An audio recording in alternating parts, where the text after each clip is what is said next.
whatever comes, we'll face it together. Let's go.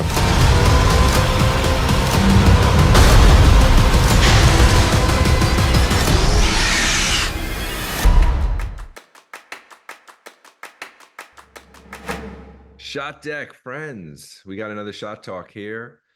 I'm very excited about this. First of all, welcome Fede Álvarez, the director, and Galo Olivares, the director of photography of Alien Romulus.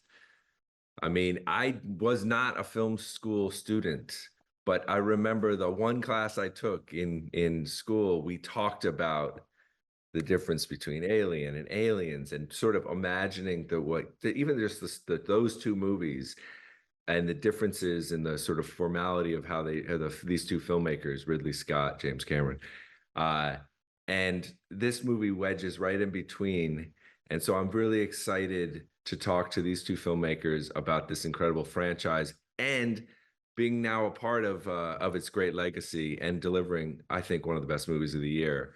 And with just an incredible sense of verisimilitude in space in the future, which is hard to do. So let's jump in. First, Fede, take me through, how you came upon sort of doing this project and jumping into the universe, and if you had any connection to Ridley and Cameron, sort of as wedging between them, what were those connections? This started at a point where I don't think I had any connection with any of them, but when early on, I think it's 2017, around something like that, I had Don't Breathe, my second film that came out not too long ago at that point, and I think someone asked me, if you could do anything, what would you do? And I said Alien. So and that wasn't a possibility at the time. It was like, yeah, sure, but that's not going to happen. But still, I had a meeting at Scott Free, and I met Michael Schaefer, which was Ridley's right hand at the time, and and I was curious about what they were doing. I think they were starting to do Covenant at the time, and I started as a fan just saying, "Oh, great!" Because they mentioned they're going back more to horror after Prometheus, and that's awesome. I hope we get to see this, and I hope we get to see that, and I hope you approach it this way. And naturally as filmmaker, you gotta have your vision right away of what you hope to see. And I was just not really pitching. I was just telling them what the movie I would love to see as a fan. And at the time, nothing happened with that. But a few years later, 2020, a couple of years later, they back at Fox, 20th Century, they heard that story that I once pitched, an Alien movie, which I didn't really pitch, but right, but we had kind of a story right. That showed so much interest. so they called me, and they thought what was my idea at that time, and I basically pitched again a little bit of what a movie is, which is always was the idea of taking Alien. What if we take Alien and Aliens and put them on top of each other, like you kind of look through it and see what you see, right? What will come out of that? And we had a bit of a story, which is kind of similar to what the movie was, and that when and they really liked it, and I told Ridley about it, and really connect with it, and that's when we got the job to write it and direct it. Coincidentally, at the time, a little bit before that, I had met Cameron through the years, just because he liked my work, and he invited me to see when they were shooting Avatar 2. So it was someone that I had at hand as well to reach out when we started thinking about this film, and I could do that with Ridley and with Cameron on the brainstorming of the film, and eventually actually to show them cuts of the film. So it was, for me, the best part of making this movie. I think one of the best parts was to be able to collaborate with those two, and to compare notes with them, not my notes and their notes, both of their notes, and do that again. And so and realize they think so differently that I don't think they never give the same note. That's really interesting. Yeah, I mean, were the notes really illuminate? I mean, notes are so interesting because, of course, notes from an audience are something, because you feel like a crowd that has nothing to do with filmmaking, which is really a valuable, right? Because you suddenly are seeing people that all they care about is being entertained and understanding where they're going or not, whatever. The notes from those two filmmakers, did they surprise you? Were they really sort of Yeah. I mean, did they crack a nut in something that you were trying to figure out, or were they more sort of like, things that you're like, okay, it's nice to hear it because it reinforces something? I think in the on the bulk of thoughts and notes, you'll find all of those and more. You'll find the ones that I'll completely disagree with. You'll find the ones where they definitely cracking up. They definitely make me realize something that I wasn't seeing, and everything in between. I think it's just the natural thing. They are. I always try to keep, because I get so humble when I talk with them, right? It's just like they're such masters, and I admire them so much.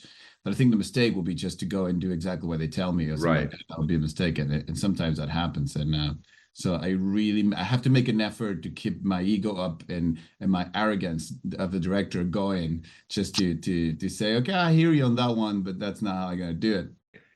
I think they all had notes to me at some point that I just firmly disagree with, but as a director, I know that it's always the feeling, having produced myself some other directors, there's a 50-50 feeling of how dare you challenge my note, and the other 50 of like, I'm proud of you. That's what a director should do.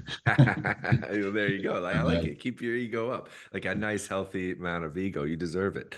yeah, All you, right. you need to have it, otherwise, you Yeah, get your vision will get diluted so quickly. that's exactly right. That's exactly right. All right. So Gallo, what was your first sort of, when did you first sort of hear about this project? When did you first talk to Fede, and how did it happen? It was 2022, I think, around June, July, somewhere there that Fede reached out, my agent. And I remember that I was like kind of in the middle of something else, and it was something maybe a bit complex. And then after like a month, she called me again and said like, you know what, I think you have to talk to Fede, because I think this is important. And I said, yeah, well, I mean, like making an alien film it was just a dream. It's like Fede said, like, what would you do? Like, it's like, yeah, let's make an alien thing, a Blade Runner thing. You just point at the best thing you ever wanted to shoot. and I remember that we had the first our first talk, and at the very end of this phone call, he said, like, you know what, I think we should meet, because I don't think the studio will let me hire someone that I just met over Zoom, and said like, yeah, all right. I just grabbed a plane. I met him in his house, and Fede is Uruguayan, and Uruguayan has this thing for barbecuing and for asados, and we spent like the whole Saturday. I brought a mezcal, and we basically I think we barely talk about the film, and at the very end it was like just something very natural. I felt like I knew Fede for a long time, even that it was the first time I saw him. It was really nice. I don't know if it was just because we speak Spanish, we are Latinos, but there was something. Yeah, it was something really nice that I overall. tried to challenge him to, I was like, I got to do this like a power move where we're gonna drink, and I'm gonna drink more than he does just to test him. I lost. I lost terribly. I lost that game. Like that power move didn't work at all. I was already like I couldn't hold my drink, and Galo was like, What made you reach out, Fede? What made you reach out to Gallo? What was it that you thought, oh, this could be a nice fit? His work. It was really with him and with everybody in this film. I think my process has been. I mean, in every movie I try to do better. Is first the work, and then I start there. Like, what's the best work out there? What people are doing the best stuff that really impress me, that I would love to work with, And once I narrow down who that person is, I'll go to the personal level, which as we all know here in this call, know it's so important because it's so delicate. That relationship with your DP is so crucial for your mental health, the DP's mental health, the quality of the movie, and the crew's mental health as well. There's nothing worse than a DP and a director that doesn't see eye to eye on what the movie they want to make, or just don't have good chemistry. Let's just don't get along, and it is never easy. Even with people you love, there's people at work a lot of time that you love, then you really know it's really hard. There's so many decisions, and you need to have so much respect for each other's visions, and so it's such a delicate balance. So I think the second part I always do. That's why we got together, and we got together a couple of times actually, to really do that. To just say, are we a good match as people? Do we see the world in similar enough ways to, if there's going to be a lot of friction between us or not? And I think I'll let start by doing that. A lot of times, and also, I don't think it's something that you test by just saying, okay, let's get together and find out if we're a match. No, you have to nurture it as well. Me as a director, as a captain of the ship, that's what I try to do. So with Galo, I cook for him, and we chat, and I want to know who he is, and I want to really know about his life, and we drink and we have a good time, and that's when you bond with someone, and it makes the rest so much easier. I think even Galo and I that we got along really well making the film, and we had our days like anybody else, but we really enjoy working together. If we wouldn't have done that, it would be probably different, I guess, at least for me. I think you have to kind of fast track that friendship, as fast as you can before you start making the movie, and really trying to get to know each other and be vulnerable and be honest about your insecurities and your fears and who you are and all. And the more you can do that before you get into make a movie, the better. The more you present yourself as a filmmaker, and that's the hardest, for me at least, right? For me, I think that's super insightful. I mean, it's such a unique thing that we do, where we have to start these relationships that matter so deeply, and there have to be relationships like you would have with a partner or with a really close friend, and you have to kind of speed them up in a way, because you need that kind of bond, as you said, just to get through all the sort of challenges of any movie, even ones that are going really smoothly. Cooking is a good way to do it. So yeah, that makes sense. That makes sense. All right, so one of the things I love, and what's great is, I'm going to just bring up ShotDeck, because now we'll start to have some images of the film, both as its own standalone project that has this beautiful sort of combination of your point of view as a filmmaker and both your point of views as a filmmaker. But, I was always watching it. I kept thinking that, if you go back to, let's say, the original Alien, is that so much of what we imagine space is what movie filmmakers have done for us, right? Like, nobody went to space before, even, in real way, until maybe, astronauts in the 60s.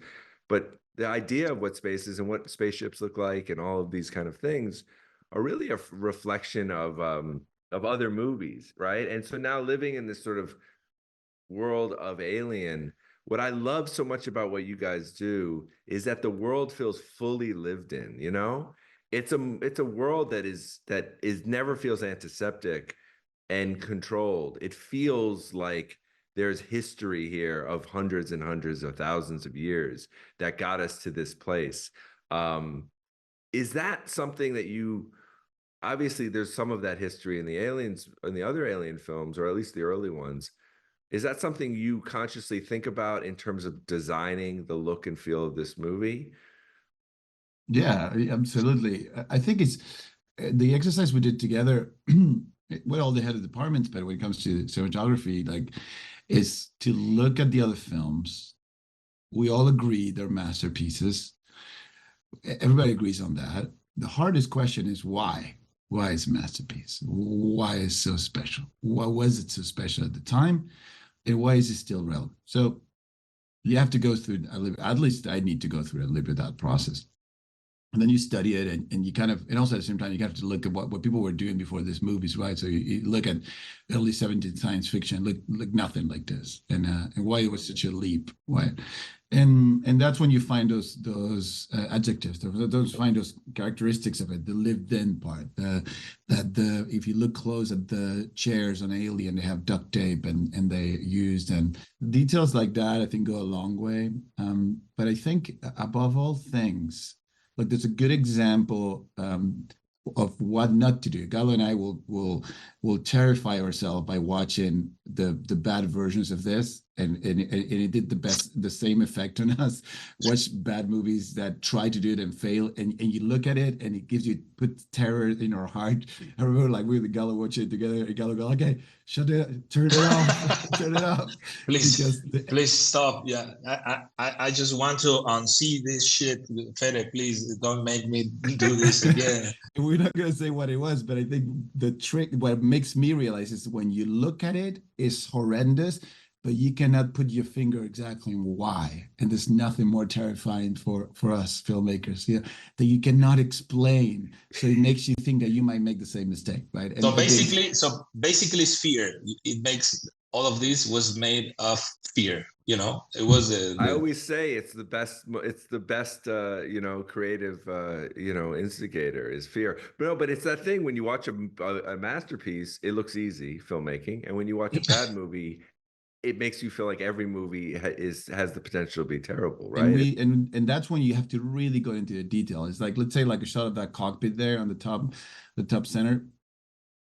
And if you look at this together, this little panel, this is something that Galo and I really work on with production designer, was to make sure, if you look at the top right, you allowed reds, oranges, and maybe you move into green, but you see on the top above her head right there, you can see how it moves through the spectrum of color gently, right?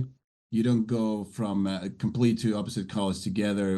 And that's something that happened in Alien. And that's the genius of Ridley Scott at the time. He had such a good taste of how not to curate those things. There was so many decisions he needed to make about those places. And that's one of them. And it's details like that it's not until you find them that you discover why one, there's a version that is bad and another one that is good. It's a very elegant curation of color and how to select those panels, because this same image here, if you start changing, you put like random, there were some purples as well in that movie that you'll never see in ours, some like purple lights and blues combined, and all of a sudden, for Galo and I, it was like, ooh, it's terrible. It's something that it didn't feel like Alien anymore. It felt like something completely different, and it felt like something worse. So it was details like that we're trying to do to reach one of the goals that we discussed originally. That was like, if we take a bunch of frames from Alien and we scatter them over the wall, and we take one frame of our movie and put them among them, it should take a minute to find it. And then in that journey, we create something different, right? But at least that was the goal at first, was like, how close can we get? But I remember even with that exercise, Galo very early said, like, I'm not going to do anamorphic. It's like, well, that was my next question. Right, I'm trying to get as close as possible. Then look, off the bat, he's like, no anamorphic shit at this one, which now I'm so happy he did, because obviously he understood all this better than I do, and he had his pulse on his finger on the pulse of what was happening. It was like, everybody's doing anamorphic. Every Netflix show is anamorphic now. So let's not do that shit. Let's do something different. And well, tell me more about that, Galo, because obviously Alien, Anamorphic C-series, Aliens is like, K35, and also kind of those filmmakers, right? Like Fincher and Cameron were always super 35, and these guys were always anamorphic and all that kind of stuff, right? First, it was like a personal thing, obviously, but then it was like, because if you want to shoot like anamorphic, I say, okay, let's get this Panavision glass, and it was like so difficult to get them because they were like, I don't know. And at the very end, I think like, okay, if we're going to do this, we can try to merge these two worlds, the anamorphic versus the spherical from Aliens. And then you grab both worlds. You have the spherical, but then you do 239, and then obviously do it in a very cramped spaces as a cockpit, or there's a some sets that was like, you know, like you need to put the lens really close to an actor, and having anamorphic is pretty difficult. And then or we move the camera a lot, and then you start using diopters, then you just cannot go furthermore, because then you start losing focus. It was a process, and yeah, I remember a lot of Fede like, but when are we gonna see another test? And then it was like, oh, okay, and at the very, because we also test negative, and I said like, well, we can, you know, everything was in the air. I started like trying to find the glass, the perfect glass. These guys from Arri in Munich and in Budapest, they did like a huge work for us. They sent us the guy that tweaks the lenses, and I spent like a lot of time doing that. And at the very end, I said like, you know what? I think all of this is gonna be just distractions for us. Let's just get master primes. Let's just get rid of aberration. Let's just get rid of everything, flares, and just concentrate this in storytelling and trying to find a language. And I think it's gonna be more purist. It's more difficult because you don't have artifacts, but I think it's gonna be more beautiful at the very end. And in the other side is like trying to embrace something modern for the film, because he's not just bringing old stuff to make it look like a vintage thing. And I think it worked pretty good. I mean, I really love the process, and in the very end, I think it was really nice to have that decision. There was something interesting about the flares that Galo is always obsessed in the movie. Like, and we were talking about the beginning, no flares, and I was like, but Galo, it's kind of the key of science fiction. It's got a flare in there. And Galo's no, we're not doing flares. We're like, okay, sir, we're not doing flares. And then I was reading something, I don't know, like some, you know, I always want to make a movie. I keep reading and I try, you know, I always go into every movie, think I don't know anything, realizing that how little I know about movie making. And I just go back and to books and I read everything about, like, from making making movies 101. How do you make a movie? Like, I really go back sometimes. It seems silly level of like, what is a director? and one of the things I found like that made me trust Galo even more was that originally, you know, before that times of flares, if you're a DP working in Hollywood and you got a flare, you got fired. It was a technical error. That's right. It was something you were not supposed to get. I didn't know that. It's in the 80s, like a whole Spielberg vibe where I guess they didn't care. I started catching the flares, and someone was like, it's actually pretty cool to catch the flare. But before that, you know, and before that, it was actually a mistake. It was seen as a terrible mistake by the DP to hit a flare with the lens, and I didn't know that. So I was like, look, so there might be some truth about like let's avoid flares, and I think we did successfully. And now people have little flashlights off the lens to like make them happen all throughout the movie. Make them happen.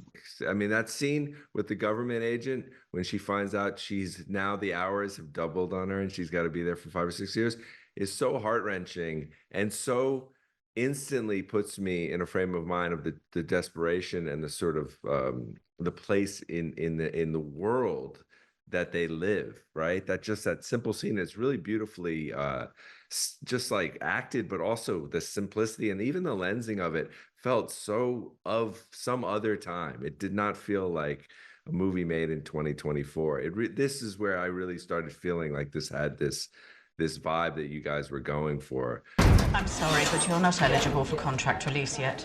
Due to a shortage of workers, you're being transferred to the mines. Wait, what? No, I reached the required hours. You have to let me go.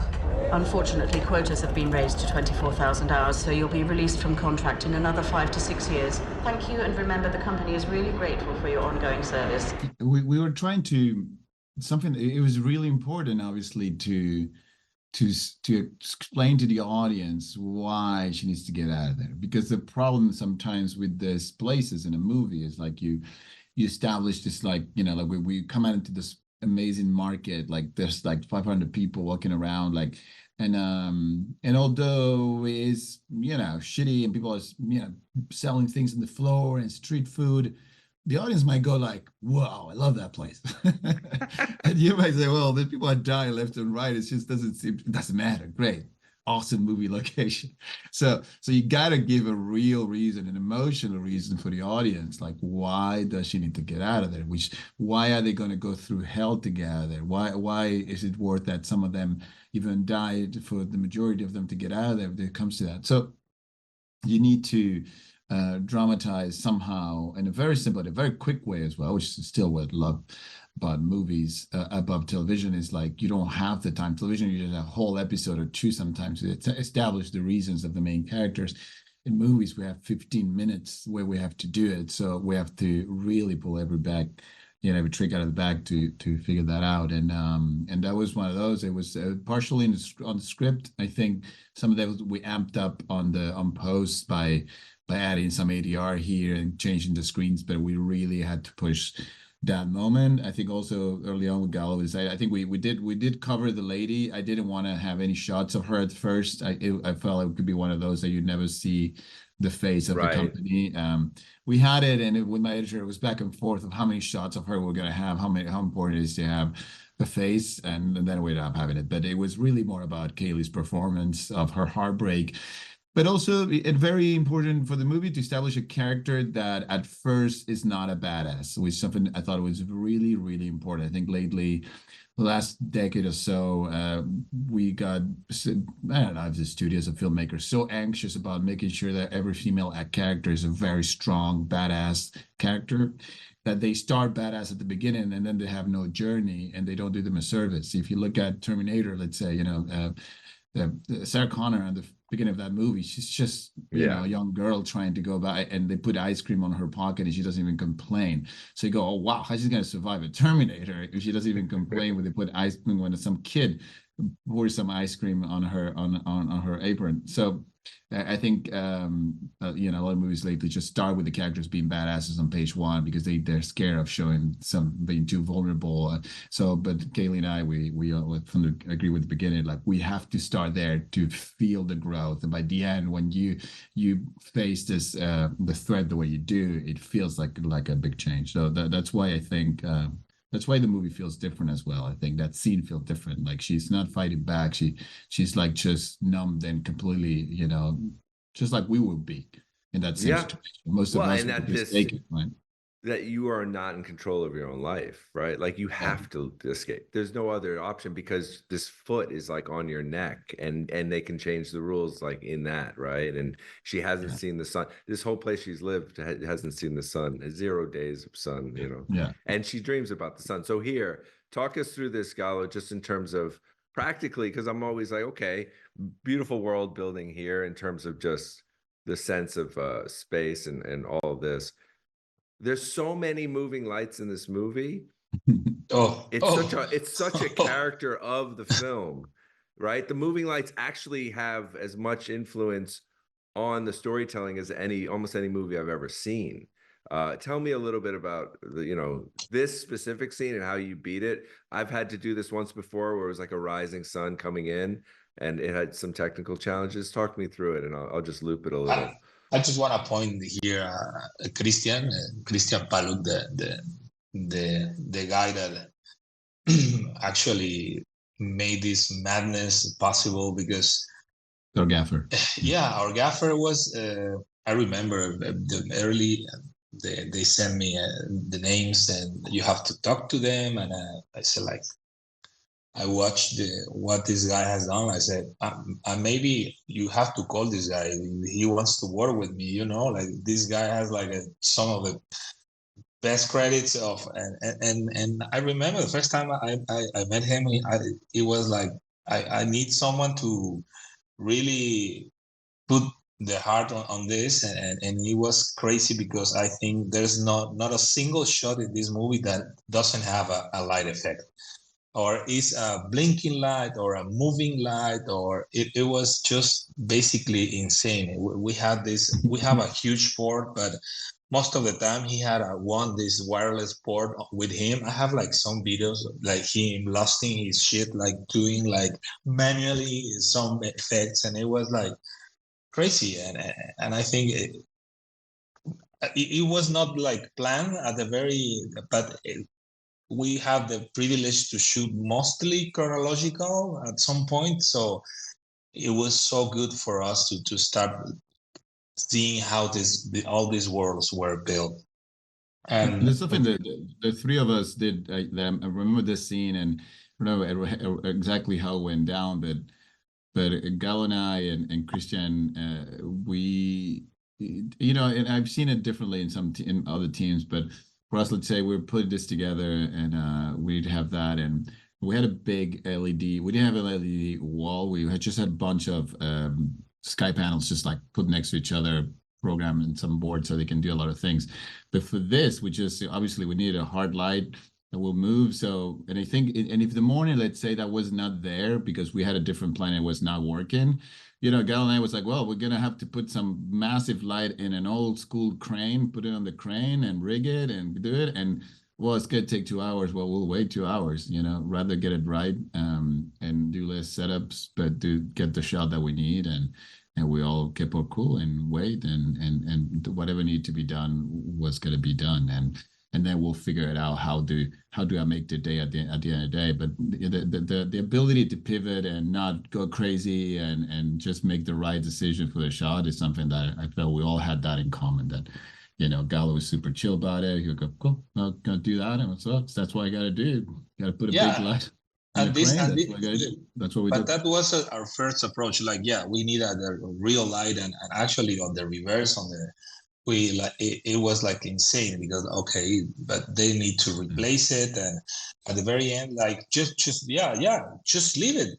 No, there's no visual effects. This shot is the shot. Yeah, it's like just leave. That's a light. That's her light, and then picking the correct light, it was one of the things, and I think I previously said like I was wrong, but it was a Q10, a Philips Q10 LED light that was like, first is very difficult to get this or to cast these hard shadows with most of the lights, that, Larry, and Christian had this like a full range of Philips, and then it was like and this Q10 was like just insane. It was amazing what it can do, and that was it. Just a single light on a crane, and this one you can see it actually.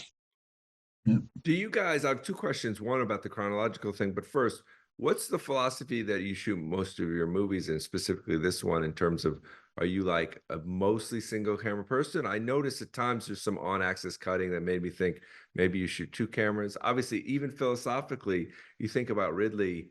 And I don't think he was doing it in Alien days, but you think about how many cameras he uses now to cover scenes, and they feel really sort of interesting in their own way. And then obviously there are filmmakers who are like one shot at a time kind of thing. Well, how do you guys attack this movie? I'm a 2-camera guy, but Galo is one, so I had to beg to let me put a second camera in there. But usually I think for the most part, we always try to have 2 cameras in there. That's how I always done it. Galo obviously preferred to one, and it was a bit of a process. I think if there was an easy way to put a second camera in there and get something cool, you will do it. I mean, as we all know here, like it always might suffer a little bit, that second camera, if it's not used correctly. But I think there's an art to it. I think that just like Ridley managed to put 7 cameras, and you never find something up, at least for me, you never find something that goes like, oh, appalling. He might have something on the day, but he doesn't use it on the movie. And I know his DP will suffer just because he asked for so many cameras. So, but I think 2 we could manage, and we did. But for the most part, there's an A camera with privilege. If B is starting to slightly get in the way or bother or like not make A perfect, B is hatch. Yeah. But I think it was most one camera than 2. We tried to put it, and then we ending being more fast doing just one camera.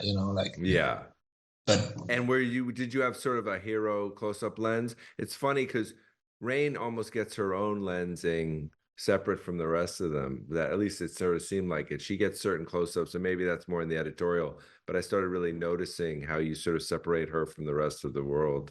What was Fede, like 32 for her, maybe? I think, those our go-tos were 32s. Yeah, it was good to close up early on. We knew we wanted to we all heard about hero journey when it comes to storytelling, right? Like to writing. You got that Joseph Campbell like full circle hero journey, and I tried and discussed it with every head of the department of this movie, even with the orchestration of the film. The answers to that hero journey, like it starts in orchestra, and as it goes down into a darker place, starts to lose and morph into synthesizers. When all is lost, you don't hear a note of anything organic. And then as you start getting full circle and you really get to the end again, you go back home and you feel the orchestra all well. And I think we did something similar with the lens. As we were progressing we never really did this in the movie for a long time. But as we were getting there, we start pulling out our very long lenses of stuff that we're introducing new things later on as the same way, and then going back to the beginning at the end. It's something that I feel you feel it in the movie, and it supports the storytelling if you apply that same logic of Joseph Campbell, a hero's journey, Yeah, even to your lens selection. Yeah, absolutely. I just watched with my kids, this is an aside, the Never Ending Story, and you realize that hero's journey is such a big part of that, even that movie, you talked about chronologically, this movie takes place in two major sets, right? Their transport vehicle, and then this one that they board that has the creatures and all that. It's the same one from the first film. Were you able to build those on two separate sets and then stay in chronological order by just switching between, or did you sort of shoot out one set, shoot out the other? We had the philosophy was to do it as in order as we could, and sometimes it just was completely impractical, or a set was not ready. So let's say it's not that we shot it like this, but we shot it like this. You know what I mean? Jump back, forth, stay from back for the end. So it was not 100% linear, but it is kind of moving always on certain direction. A lot had to do with the sets and the builds, and the ones that took more time, and what was ready and available for us while we were shooting. I think we probably stayed in the cockpit and we cleaned up everything, all the work inside the Corbellin, the small ship, though there were some scenes there at the end. I think the ones at the very end we did at the end, but there were some things happening in the first half of the movie. You probably covered them all on the first the first few weeks of the shoot, and while we were waiting for the station to be ready. We really make an effort to try to stay as linear as we could. I think it put all of us in a great adventure together. Like we were seeing the story unfolding and happening in front of us, and the crew as well. And then you spend so much time in the cockpit, you cannot wait to board the big ship. And every time you go to work, you see how they build in the big station, and you can't wait to get in there. And once you finally access to that set, it's exciting for everybody. It kind of renews the excitement of the crew. So something about that really, and for the actors, no questions asked. For the actors, it allows them to find their character, just slowly and as they go, instead of like I've seen in movies where you can see in the middle of it, suddenly the character's a bit off, or there's something off about it. It's just usually because that is the first day of shooting, and the actor is trying to find his voice and how he's going to play this. So it feels like an off bit. And sometimes, most movies you don't notice, but the actors do. And it gives them more peace of mind that they had time to find and to go and to grow. And also they grow, they change, they learn so much making the movies. They mature, particularly at this age. And by the end, they're different people, really, a lot of times. And they have a different confidence because they got used to it. So I think it really translates in their performances when you see them as you see progress and you see their confidence and the way they behave. It's a product of that as well. So I think it really something that makes them better. Any movie in space at some point usually has to deal with gravity. Mm-hmm. Every time, and I've read all the articles how you can do it and all this, but just take me through how the hell do you do it? I know there's like the vomit comet from Apollo 13, all that, and I get it. I actually went in one of those once, and you're like, oh shit, that's cool. Yeah. But you're like, that seems entirely impractical. We couldn't put this set inside that place. No, of course, exactly. So take me through. Just from a filmmaking sense, how do you accomplish, floating your actors through space? There was one big idea that Galo and I, playing with the camera, with the crane, we discovered together at some point. because all the other part you've done, the wires, you've seen it, the course. pretend you're in zero G, you've seen it, all that you've seen it. One of the things we went, oh, of course. It was like, if there's no gravity, there's no horizon. There's no up and down anymore. You're in space and there's no gravity. So there's no up and down. So let's never, if we're on zero G, the rule of thumb was we could never be straight. We can never keep the camera straight because that would say that we know, or the cameraman is sitting down somewhere and it tries to be comfortable. It's very uncomfortable for any cameraman. They have the camera on the side. So it would be, so that was the rule of thumb. And I think we discovered maybe when we start shooting this, Galo was operating the crane where you need a third hand usually because you have that third axis that the rig had. But that really made a difference. And what, if you go back here, see this again from the moment they fly in, if you see the version of this without us playing with that third axis, when they come in, when they fly in, you can see the gravity. The whole trick was, how do we hide the gravity? We have to hide the gravity. People will start seeing it. If we stay horizontal, you start feeling the weight. You start, even if you don't see the wires, you feel the weight of the body. But as soon as we realize we should keep spinning, and now he's floating up or down, doesn't matter. There's no up and down if there's no gravity. The illusion was completely, was way more effective, right? All of that, because all this is, there's no CG doubles here or anything like that. It's just, that's a person on wires. But as he goes there, it's like, it really, you lose track of where the gravity is supposed to be pulling, because you don't know what's up and down, for some of those shots. And I think that was the big discovery, I think. And then it became the rule of thumb in the movie. Gravity comes back, boom, horizontal, the horizon gets straight again, gravity leaves, we're spinning. But then we have bigger problems. Yeah, I want to hear those. Yeah. You don't want. I want to hear them. Like the hair and the liquids and. Of course. Yeah, but this was, this is a beautiful sequence. I really love how it ended. This the very first time you see these guys floating there. It's just and we did that for real. That was a good win with because I pretend to know a lot about CG and because I come from a little bit of that background to be a VFX artist myself, my 20s, and so I have a lot of opinions when it comes to how we got to pull off some effects. And here, and Eric Barba was a VFX supervisor. He was amazing and had a great taste for the film. And did movies like Oblivion and worked with Fincher a lot. So a lot of really, really good taste when it comes to color and visual effects. But this was one of those where I said early on, we need to put a real flare on a line and throw it down so we have all this lights movement. And I think at first he was like, oh, you don't need to do that, just put a CG light, we'll do a lighter scan of the thing. But then I remember I was really happy when he saw it done. Eric was like, you were totally right, that you guys were right, because Galo obviously wanted to do the same as I wanted to, put a fucking light there, get it to spin and get all the things. And you can see the way it affects the environment. That is completely different. There's nothing CG about it. And there's a bunch of CG because all those floating objects are CG, but the way that flare flows in and goes in there, which is a very simple rig with a bit of a rotating thing. And yeah, it was with like a running thing on a wire, but it was real. The light was affecting the room, so there's no way to do that. Yeah, and those rigs are so simple sometimes, but there's this tendency a lot of times of, if we can not do it, if we can push the problem for later, we all been there on set. It's all about like, if we can make the day simpler, let's do it. And CG seems to be the tool that is there to simplify our lives so much. So a lot of the things, if a VFX supervisor goes like, you don't have to do it, we can do it later. Galo and I was like, no, let's just do it now. Let's just do it now. And you make your life a bit more complicated on the day, but I think it really goes a long way for the movies, for the benefit of the movie at the end of the day.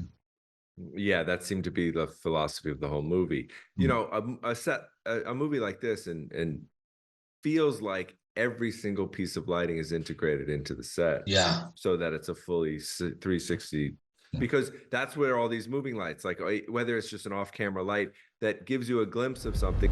What's wrong? What do you need? In terms of just little places to like move lights are obviously, you know, in here to reveal things, right?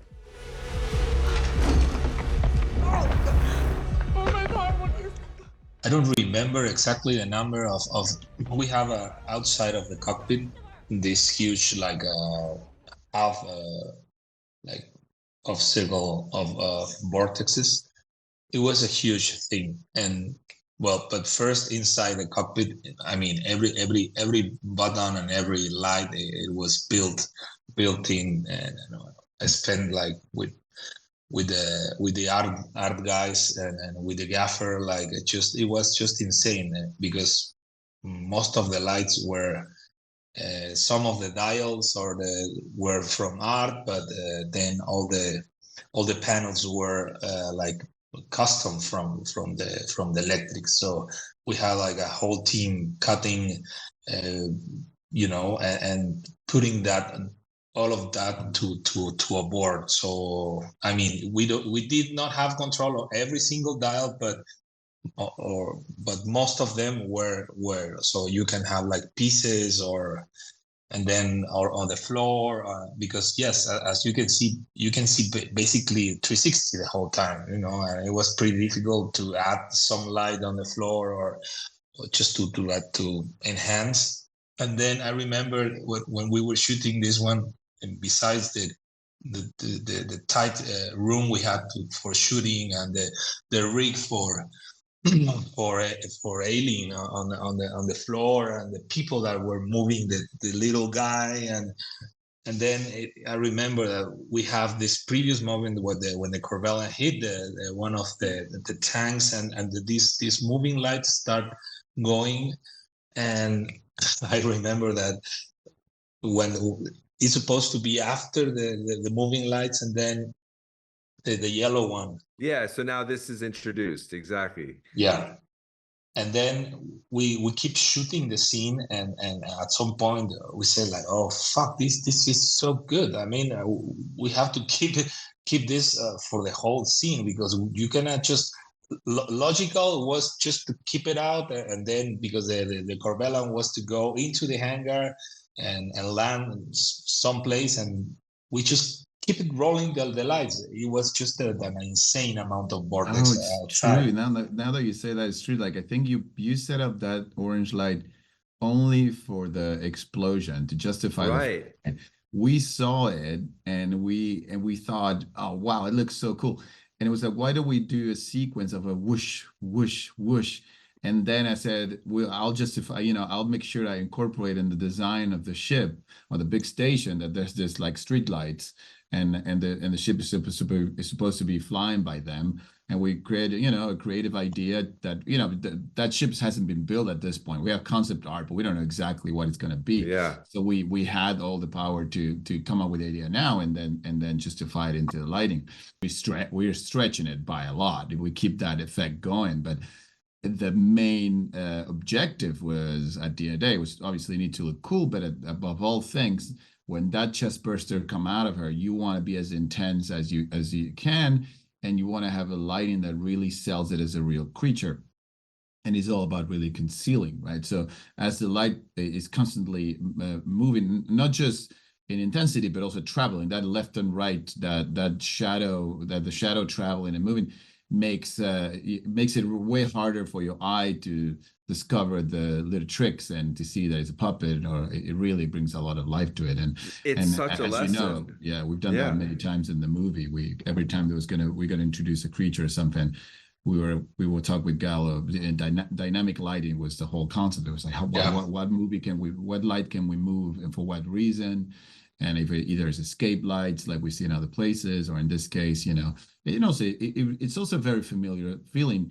The audience doesn't need to understand what's happening. Everybody's been in a car on the freeway at night with lights moving by, and so it's a very natural thing that just makes it doesn't raise any questions. I believe most of the things are part of the real world, and we all have seen it, and we all have seen that inside a vehicle moving, right?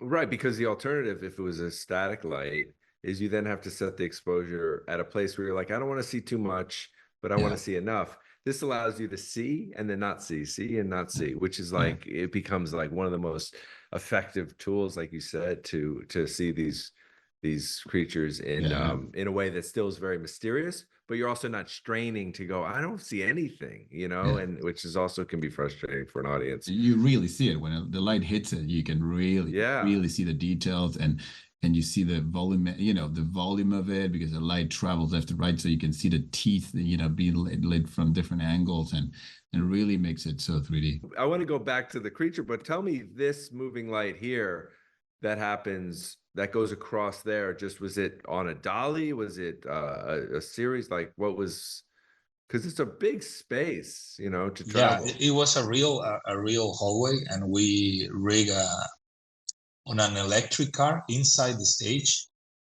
I think it was a Q10 again, and it was like just moving as fast as we can, and it was just ending again. I don't think there's no storyboards for this scenes usually. I don't like storyboards, so it's a lot of it we shot from our head, like the whole movie.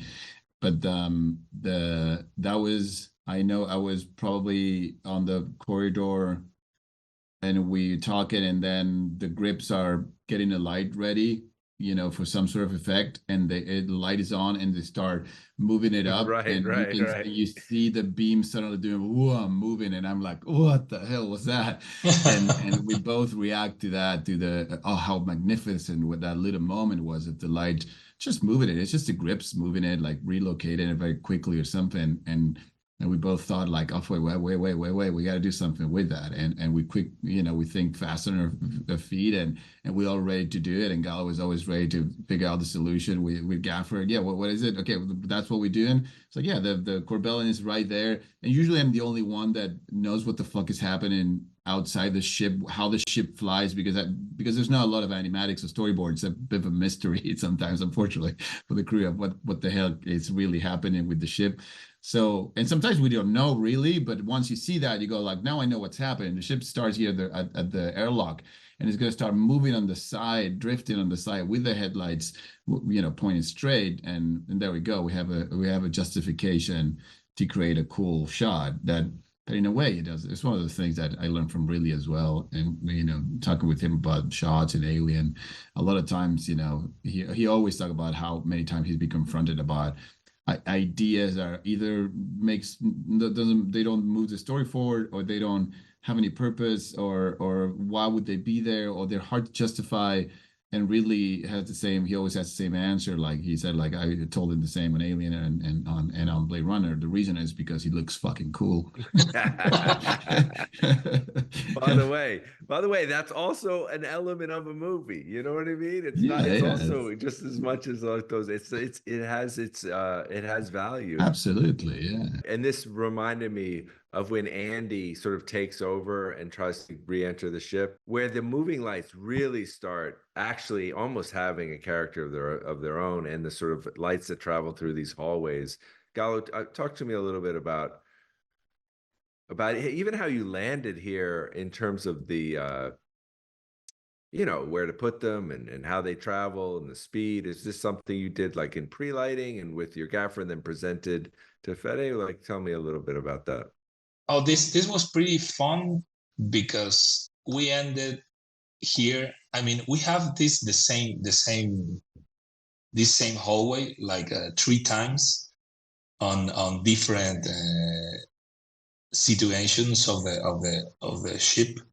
So it was a challenge not to present every time as the same element, right?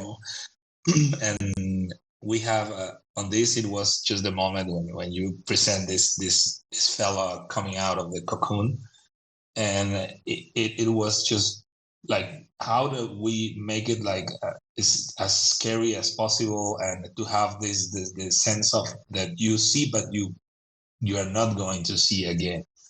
And we ended like doing this chase that reminds some of the like the beacons, the rotating beacons on the first film, but that was our version with the hallway, and it ended looking really, really good. And it is one of my favorite scenes here, lighting wise, because I think it just everything, conversion in the perfect place with this guy with the taser that he's putting inside of the cocoon. It was, but at the very end, it was very natural. I have this couple of I prepare all of the lights were rigged from the beginning, and I have this moment before with my gaffer, and then I called Fede to show him okay, we have not a lot of options, because then you go in the sea of and endless possibilities, and we can try some of them, and we can show it. And Fede said well, I think this is really cool. I like this one, and then we tweak a bit of this one of these versions, and we shoot it. I mean, it looks like we had a lot of time to do this, but it was not. So there was a big gap on the sides of the set that if you step, your leg will go down. That made that set really stressful. Yeah. But there's something I watching this, and I remember that strike me late in the shooting of the movie. And I remember going to Galo, and at that time the ship had sailed a long time ago. But then it hit me, this concept I end up referring to my head to just the dog's ear infection. What this is it's got fucked up, but I think it makes a lot of sense to me. It's we all, when you study science of color, you always say orange is, they use it in restaurants, it opens your appetite. They say that a lot, that orange kind of opens your appetite, is a good color for restaurants. So I was telling Galo, I think I was fucking this up by using this light that is not particularly scary. Cool light is scary usually. Blue, you want to go to colder places, or a furious red. Orange, I was like, that's not by default. But Galo love it. Galo used it before. If you look at Grail and Hansel, it's a great use of that orange amber light. So it's very him. So I was like, and I was like, oh wait. But then for some reason, then I was cut in the movie later on when that commitment was made. There was no way to change that. And at some point I was like, maybe DI, I'll throw it in a different and more of a red place. But then just remember, a friend of mine had a dog that had an ear infection. And if you ever had a dog with an ear infection, it has this very perverse thing where it's disgusting, but it smells good. It opens your appetite. It smells like this meat that is cooking. And you ask, what is this smell? And when they come close to you, it opens your appetite because it has this kind of mix of disgust and attraction that really makes it effective. And it happens as well with the Chestburster when it comes out. Is the same logic. So I think sometimes they have two elements that contradict each other in a way that seems to be the ones that are evoking feelings that are not the ones that you're trying to evoke in this case. When you think for horror, end up working perfectly by just combining lights and colors in a way that it's not done every time, but with particularly this sort of body horror, right? Yeah. Wait, I want to talk more about the prosthetics, what's real and all that. So, okay, so tell me here, even from here, this is a real prosthetic hidden under her chest plate? Anything that is special, that when we get into the gag, she's basically standing up, so there's a hole in the floor, and she's standing up, and everything from her from her chest down is a full dummy, right? It's not a real body. And so interesting. All the legs, the chest is a full body. She's actually just sitting on a stool, that is set up under the floor. So that allowed the puppeteers to be able to really work from underneath and set up the Chestburster there. There's no CG on that Chestburster. It's all real. Even that is all practical. That's a rig on her chest to push forward, with air. Then there's always cleanup, tiny little things here and there, but the majority of everything you see there is practical. I think if you go forward, when you're the chest is gonna burst, that's also a rig. It's full on. It's all full practical rig. With real blood, or would you the blood as well? Yeah, real blood. Again, we never made our life easier by going CG blood. It's like something that I cannot bring myself to do. And it's obviously that's a mess. But Look, you can get away with, when it comes to continuity, I believe you can get away with murder. And there might be even a shot here where the thing hasn't burst yet, and if you look around, you'll find some blood in the wall, maybe from the previous shot. I don't care. No one noticed, you know. No one will think, how, wait a second, how comes this blood if the thing hasn't come out yet? Like, that has never happened in the history of cinema. And there's been like massive transgressions when it comes to blood continuity and stuff like that. I think it's something that usually worries assistant directors and producers, and I don't know, they get caught up on that stuff. I don't at all. I will never slow us down for anything like that. So we'll, you know, here's probably which is plastic everywhere. That thing blew up. It was a massive pressure of blood gets everywhere, and you know, then you clean as much as you can, you go on. We nail it, I think, at the first time. I think this sort of thing usually take more time if it's going to be performance, but Isabella did a great job, you know, right there. Nothing ruined the take. That's also practical. I think that has a CG element in it that's very impressive, which I think is the head of the Chestburster, for a reason we didn't get to see it, so we added there later. And it looks pretty good, but this scream, by the way, this scream is a great movie scream. This is like, it goes in the history of like, if you're cutting out movie screams, this is a fantastic one. And by the way, where it sits in the movie, I'm just imagining the sort of coordination you had with the audience in that moment, right? Like you're feeling the connective to like an actual audience sitting in this, and what they want to scream just the same. I remember feeling that really strongly. And Galo, tell me a little bit about this specific moment where it's like a cut of light across his eyes. Really incredible.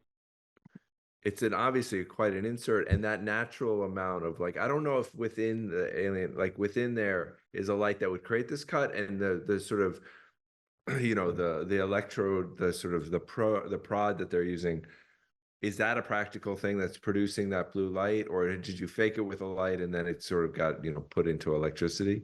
I think, well, we had a light inside, but the cocoon, then it was like just like layers of latex, and then we need a brighter light. But yes, we had some sort of light that needs to cast on his face. Anyway, the taser, I don't remember. This one had the like light itself built. It had a light, but this was a bigger light you put in there. Yeah, I think you set up all this rig to get this effect, but this was what you get on the day. It's not too different from this. It was a proper bright blue light coming out of the rig. I don't even remember the rig was actually in front of him. I do remember that we attached some sort of power tool to the taser so he could really vibrate and make his face tremble. We actually cut his lip. I think he put his mouth against the thing and cut his lip because it's too violent. It was like one of those saws. That's a power tool saw that were in and out very fast. So, and we attached the thing to it, and it brought a lot of energy to it. But you had set up a whole little rig there to make sure that the blue light hit his eye. And for a character who's about to die is a great concept.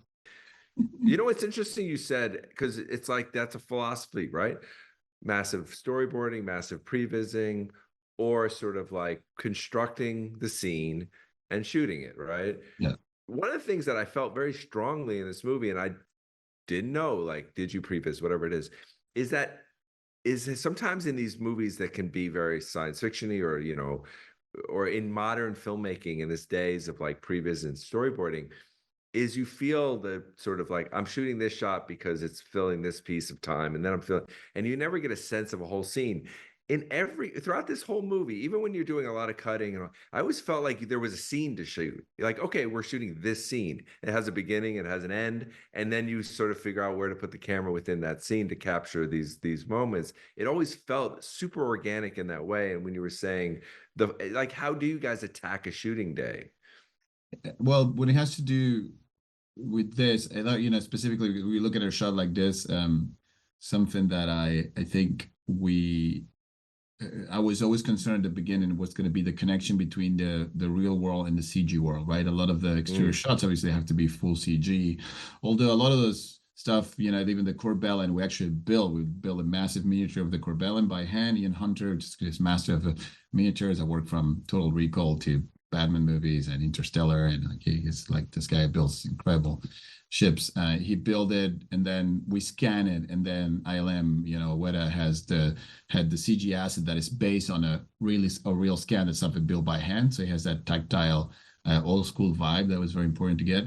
But for that shot, for instance, the one we look, what ended up happening was that because I can work with 3D Studio and a lot of tools like this, I will set up the shot myself, literally on it. We'll cut in the movie. It comes to the moment, ask for an exterior shot, and I'll go to my computer there, PC, 3D Studio. I'll fire it up, and we'll do the same philosophy that we did with Galo. And today we'll look at the shot and say, well, if we were shooting this, what would be the cameras? This was a real space, if that's a real place, where could I put the camera? Well, how would I have done it? So whatever we did, it would be very similar to the philosophy that we were applying while we were on stage.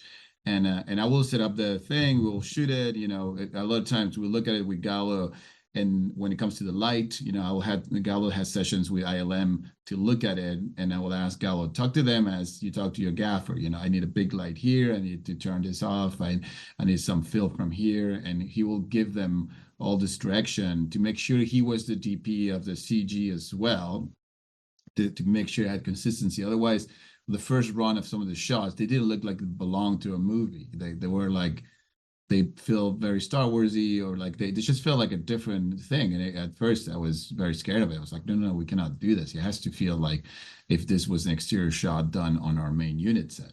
And the solution was that, to make sure Galo had, could talk with them about the shots and give him direction on the light of the scenes. But back to your first question, I think in general it's changing all the time. If there's a complex shot that requires what I think there's a lot of storytelling that I think is important, like we start here, this is A, this is B, this is C, and then we drop and everything, I will go in and I will have a strong pitch to Galo of like, I need the camera to see all these things. And then obviously it's a whole team between Galo and I. It's a whole effort between Galo and I and the camera operator and grips to how we're going to do all that movement and what's the best way to do it, and we'll reach a conclusion. But otherwise, in a normal shot, I think we'll probably talk about the scene, what's going on today. I take a long time in this movie, more than ever before, to sit with the actors, and before we talk about any camera stuff, to know what the scene's going to be. I used to be anxious to go start shooting because everybody is, on set. I'm not anymore. I might show up and take, like Galo knows, like 2.5 hours just in the cockpit, me and the actors laughing and talking about the scene and kind of run it. Like, show me that again. Let's see. Okay, that's great. Let's try again. And just Galo and I sitting on the floor there, and them running the scene, and Galo starts thinking ahead, how we're going to shoot it. There's no crews, anybody there. We just run the scene enough times until I know we have it, and we know, and everybody knows what he's doing. And then we bring cameras and start thinking about doing it. I used to be more like, we'll start shooting, but you're so much slower if you start shooting, and you have to do a lot of takes to get to a place that is usable, that is actually a scene that feels alive. So I rather have everybody waiting for 2 hours, and we'll finish our day sooner, because by the time we start the cameras, we all know, we know there's something to shoot. There's a real scene to shoot. Otherwise, it's so clumsy, the system. Otherwise, if you get into it too soon, at least for me. So once we have that, once the actors know what we're doing, what the scene is like roughly, it's a good block-in, and that's why it's important Galo's there. And if they go into a corner that's impossible to go, let him go there and change that. And we, once we have that, we'll bring the cameras, and sometimes I'll be vague. It's like somewhere around here, I think we get it, and Galo would just make sure that somewhere around here becomes a cool shot and a specific thing.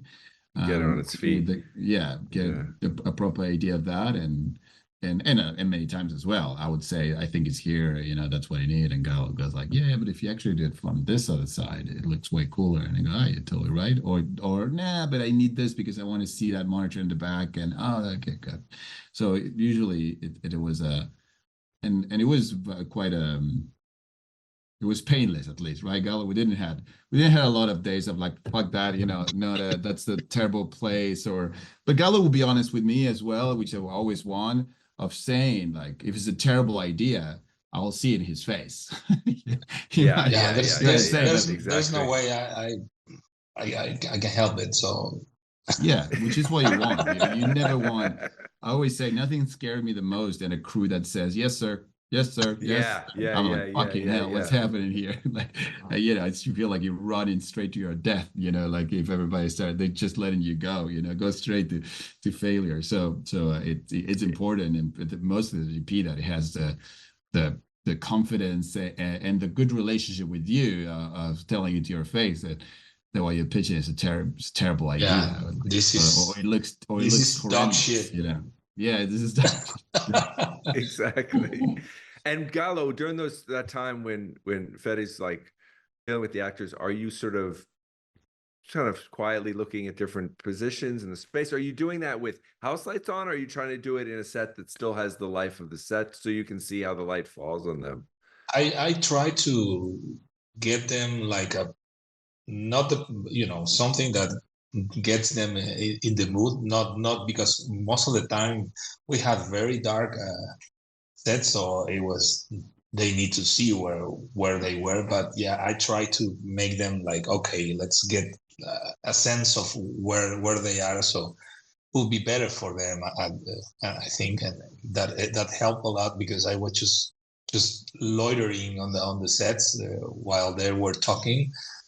Then you start just looking at what they're doing, how they are like moving, or how they are relating, and sometimes you find interesting of all this time that Fede spent with them. It was actually really cool, because yes, in another situation you just go straight, or if you have a storyboard or something, and then you don't have the time to think or to, okay, what if I just stand on the other corner or on the other side of the room?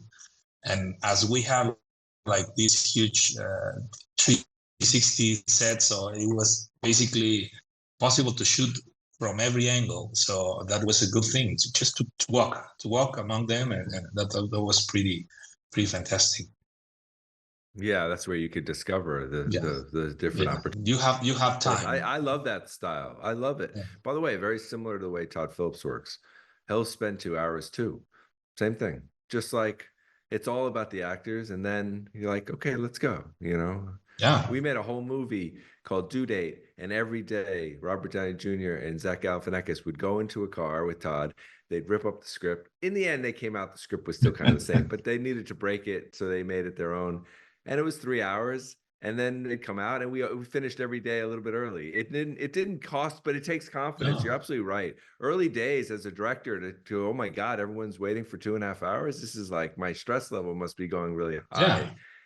To go, no, this is everyone this is was like just eating the nail, like, fuck, but at the very end, I'm glad to hear that. I'm glad to hear that, because it's like, you don't know, as a director, you rarely see other directors work, and you just go with what's your instinct of what you learned the last movie and what you think it's more important, what are the priorities. And but yeah, even here, Galo probably knows better than I do the stress that was happening behind the scenes. I was spending another hour there with the actors, and I was probably like going crazy about what's going on, like the day, like why we're not shooting, and producers are asking why we're not shooting, and it's like, well, it's when there's something cool to shoot, we'll shoot it.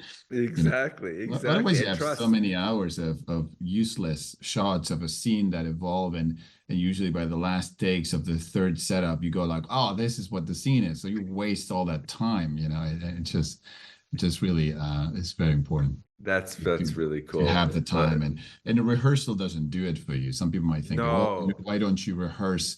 But it doesn't. You cannot rehearse a whole movie. I think maybe some people do. You can. The set is not there. The place where they sit is not there. The directions they're looking at, like the blocking, is impossible to really have nailed down on a rehearsal. So, all right, let me ask one last question. I think I read, and that it started when you started the film, or maybe even through editorial.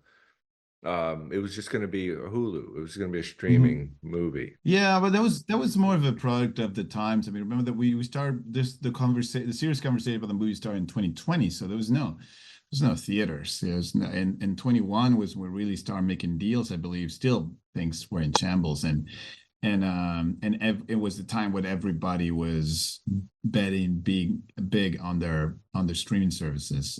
So Disney, Yeah. Hulu is doing the same, and so they were coming up with these plans to make massive movies for their streaming services, and that was a bit of an anomaly of it. It's not that Fox never believed the movie belonged direct streaming if they had the choice, right? It was just that at the time, I think they, for some reason, obviously for the theaters were struggling and there was no theater, so it was done that way.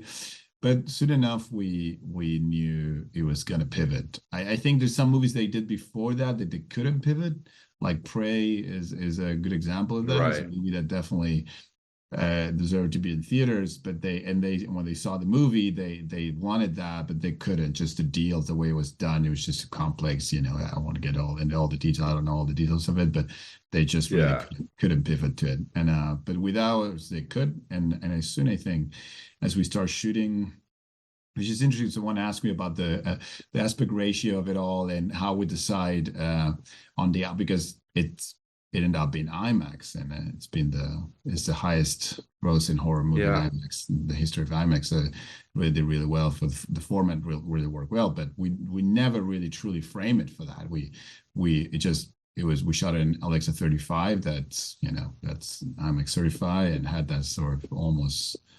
I don't know, Doug, I don't know the details of that, but it's almost 4:3, right? Like when you see the full frame. Because That's right. They told us that at the very end of the process that we were getting an IMAX thing, so it was like too late to frame it for to protect for IMAX and but yeah, actually we have this room on top of and below of the frame, but at first we wanted to do the original IMAX thing that it was 143.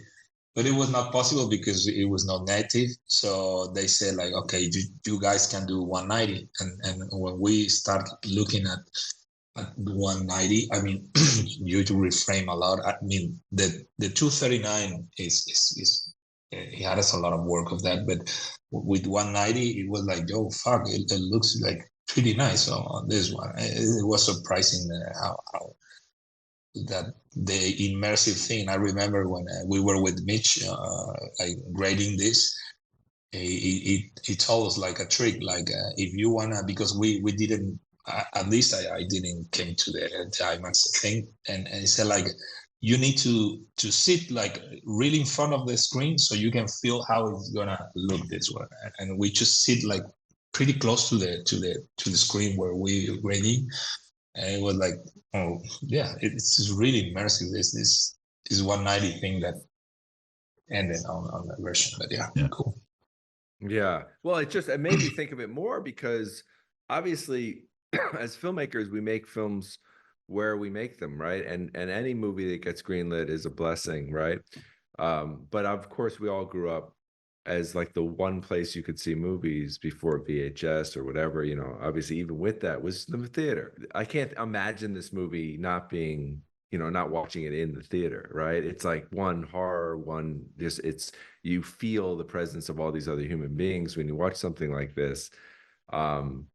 It would made me think of like when it transitioned and you knew, okay, now we're 100% going to be theatrical, that like if it changed anything. But it sounds like you knew enough in advance that you already were on track with like preparing anything if you weren't, not that you would cut corners, but I even think about like the texture of the movie, right? The atmosphere.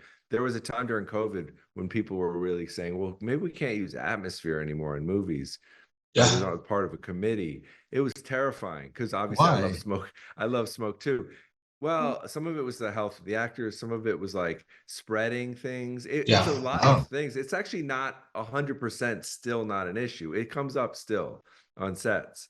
And I think of like my movies, but I also think of this movie and I go, how do you make this movie without At some point I say like, Fede, please hold the fucking smoke because Fede, more smoke, more smoke. Like, I just can't see It it. is a Like, big part of the character. I mean, like Of course. smoke and the tele, but also is a big part of what I felt was missing out of a lot of these movies. Yes. Not due to health concerns in the past, it's more due to VFX concerns. You know, when you're going to Right. compose elements, or where you have to, let's say, you know, more a lot of sets these days in CG world, they don't have ceilings, right? They don't put a ceiling because what would you? They just come. You don't see it a lot of times, so the way we frame the movie, you see them all the time. So, but a lot of movies, as you know, they just build, you know, a certain height of the walls, and that's it. So when you're gonna have to set extend every time, smoke is a nightmare for the composition. So they try to avoid it. But then if I compare movies from the early 2000s to late 80s, like they felt so sterile, you know, and dry because the absence of atmos and smoke. So early on, I think it was the first or second thing I told Eric of VFX when we started approaching how we're going to shoot it. I was like, man, there's gonna be a lot of smoke. Don't even try to talk me out of it. There's gonna be smoke, CO2 bursts. This otherwise it's not Alien, you know. And Yes. we'll try not to have to compose any CG element in the mix of all that chaos, but it just will be there. And then, you know, I'm sure we had to at some point to add VFX in some of the shots, but this what you see right there is a full-on practical shot. There's no VFX in that. Yeah. So you know, for the most part, hopefully it was it wasn't too painful. I mean, if you keep going there, it's gonna be a big spark happening at the end of the hallway. Anyways, we use it as it was the promotional image for it. It's like it really goes really bright, and you get it lights up the whole room, and it's a perfect silhouette. And other things that you know, you look at it, it feels completely fabricated, like we. And at certain degree it is. We knew we had a great shot from behind of her like slowly going down the corridor. Nothing more alien than that. So, you know, I don't think we asked for the spark to be, or maybe Galo did, but that was perfectly rigged and where it is, and that level of brightness is really hard to control with the scripts. How much light is gonna be, and obviously, I asked for it. in exactly that amount. But I guess, you know, the way the smoke is licking those pipes in the right, and with it's just so it's one of those. I think it's kind of a perfect shot. And you have the frame between the frame with the door, with the dark and the bright at the end, and conceptually, there's so much shit going on in this shot. That's why I'm really proud of it. I think Galo and it's pulled this thing, did an spectacular. incredible job. Yeah.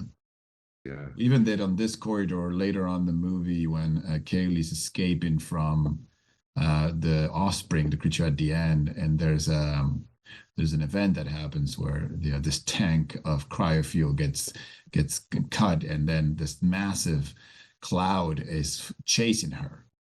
And that was the script. Yeah, this chase is coming. It's like, you know, this blob, this big thing, and she's stumbling down the corridor.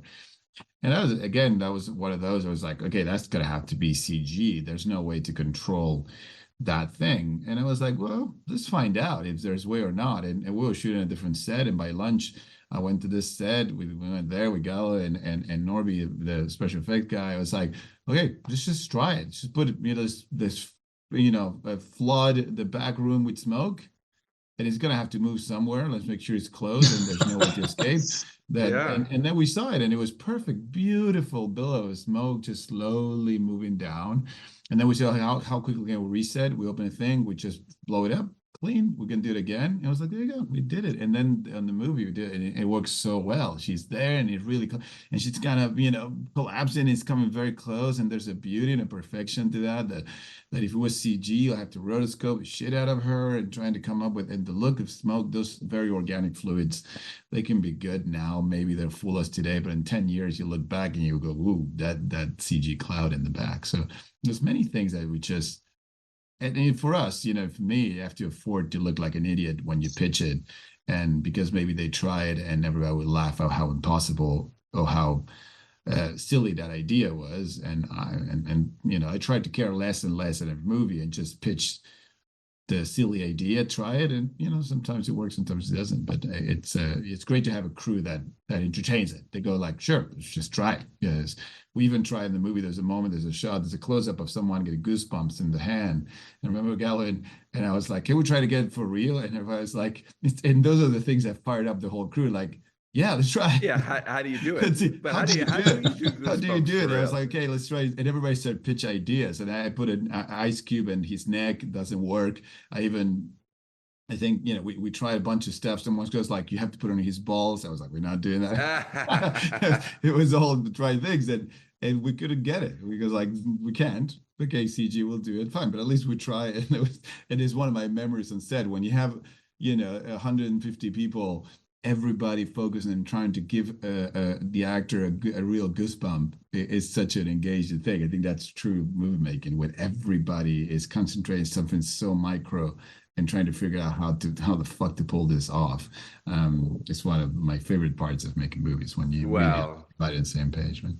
I think that that sums up this film and why the craftsmanship and the attention to detail really shows in every frame. And this was a real pleasure. So I love this film. I'm so excited it's up on ShotDeck, and I'm excited to see what both of you guys do next, and watch this film again, because it's really, really fantastic. And kudos to both of you guys for making a great piece of cinema in 2024, which we need great pieces of cinema that can sustain.